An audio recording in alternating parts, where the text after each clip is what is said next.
We continue our reading of Lest We Forget, a daily devotional by author George R. Knight. Today's reading, December 21. What Happened to All Those Millerites? Part 2. Unto them that look for him shall he appear the second time, without sin, unto salvation. Hebrews 9:28.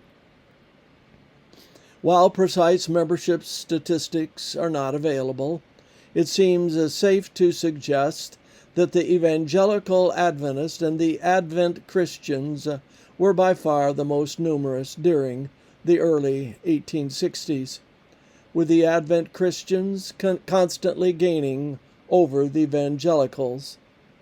One reason for the Advent Christians' relative greater success seems to be that they had unique doctrines that gave them something to stand for.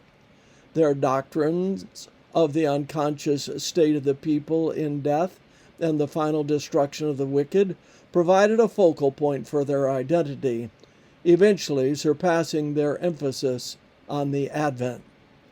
The Evangelicals, on the other hand, had only the premillennial Advent to separate them from the general Christian populace. When a significant portion of conservative Protestantism also adopted forms of premillennialism in the decades after the American Civil War, Evangelical Adventism had little reason to continue a separate existence. By the early 20th century, what had probably been the largest post-Millerite body in the early 1860s had vanished as a separate religious body. In 1860, the first Adventist census estimated some 54,000 believers, with about 3,000 of them observing the seventh day. But by 1890, the United States government census indicated a radical shift in the relative size of the Adventist denominations.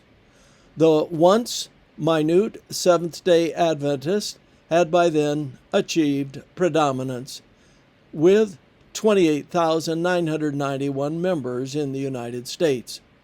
The Advent Christians were next, with 25,816. The other four denominations range from 647 and 2,872 adherents each. A century later, only 4 of the 6 Adventist denominations still existed.